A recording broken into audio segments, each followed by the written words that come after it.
নমস্কার বন্ধুরা, মানবীর রান্নাঘরে আপনাদের সবাইকে স্বাগত জানাই।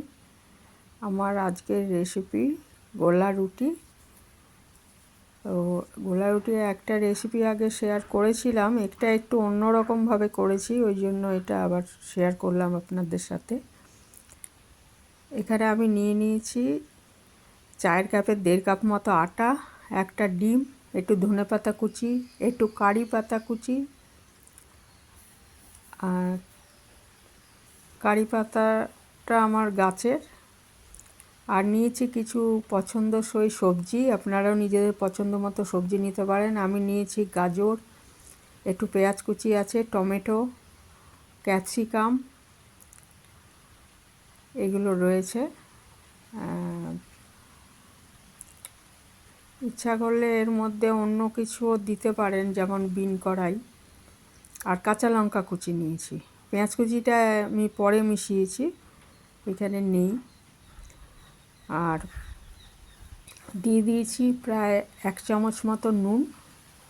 ইচ্ছে করলে এখানে সামান্য একটু চিনি মেশাতে পারেন, যদিও আমি চিনি মেশাইনি এর মধ্যে, কারণ পেঁয়াজও এমনি মিষ্টি মিষ্টি, তো যারা একটু মিষ্টি মিষ্টি খেতে পছন্দ করেন তারা একটু চিনি মেশাবেন। আর এটা ভালো করে মাখিয়ে, হাতা দিয়ে ভালো করে মাখিয়ে এটা 10 মিনিট মতো বা 5-6 মিনিট মতো ঢাকা দিয়ে রেখে দেবেন, যাতে এটা সব কিছু ভালো মতো মিশে যায়।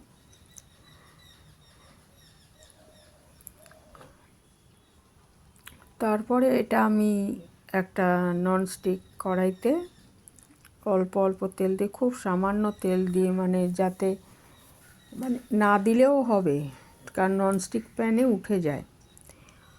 সামান্য একটুখানি তেল মাখিয়ে সেটা আমি একটা একটা করে ভেজে নেব। তারপরে এটা টমেটো সস বা তেঁতুলের চাটনি ইচ্ছা মতো খেতে পারেন, সেগুলো দিয়ে এখানে আমি এই যে কড়াইতে একটু সাদা তেল নিয়ে নিয়েছি। এটা অলিভ তেল বা সয়াবিন তেল যা ইচ্ছা নিতে পারেন, বাদাম তেল। এখানে আমি 2 হাতা নিয়ে নিয়েছি মিশ্রণটা। নিয়ে এটা আমি 2 মিনিট ঢাকা দিয়ে রান্না করে নেব। ঢাকা দিলে হবে কি, যে সবজিগুলো আছে ওগুলো সেদ্ধ হয়ে যাবে ভালো মতো।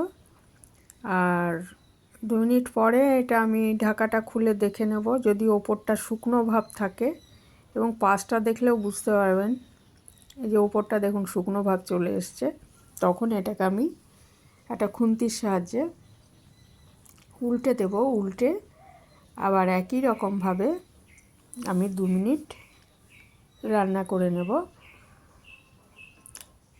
এটা দেখুন উল্টে দিলাম, উল্টে দিয়ে এটা আবার ঢাকা দিয়ে 2 মিনিট রান্না করে নেব, তাহলেই আমার এটা তৈরি হয়ে যাবে গোলা রুটিটা।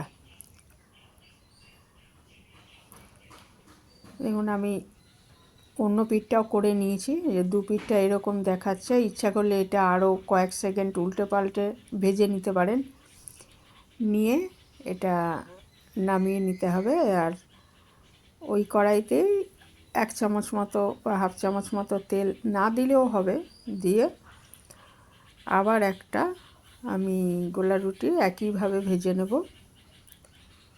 এই আবার মিশ্রণ দিয়ে দিয়েছি, ছোটো হাতা 2 হাতা দিয়ে এটা ঢাকা দিয়ে আমি 2 মিনিট রান্না করব। আবার উল্টে ওই আগের মতোই উল্টে দিয়ে আবার রান্না করে নেব 2 মিনিট, তাহলেই গোলা রুটিটা তৈরি হয়ে যাবে খুবই কম সময়ে। আর আটা মাখা বেলার ঝামেলা ছাড়া এরকম মাঝে মাঝে তো করে খাওয়াই যায়, খেতেও ভালো লাগে আর একটু চেঞ্জ হয়।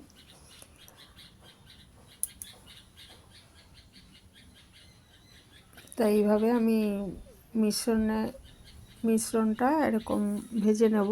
ওইটাই মোটামুটি 4টে মতো হবে গোলা রুটি।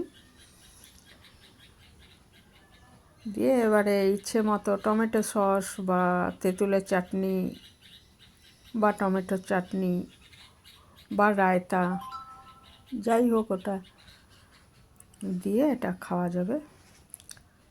আর রেসিপিটা ভালো লাগলে লাইক কমেন্ট করবেন। যারা নতুন সাবস্ক্রাইব করে পাশে থাকবেন আমার। আর আপনাদের অনুরোধ, একটা লাইক দেবেন, কমেন্ট বেশি হয়ে যাচ্ছে লাইকের থেকে। যাই হোক, আজ এখানেই শেষ করলাম।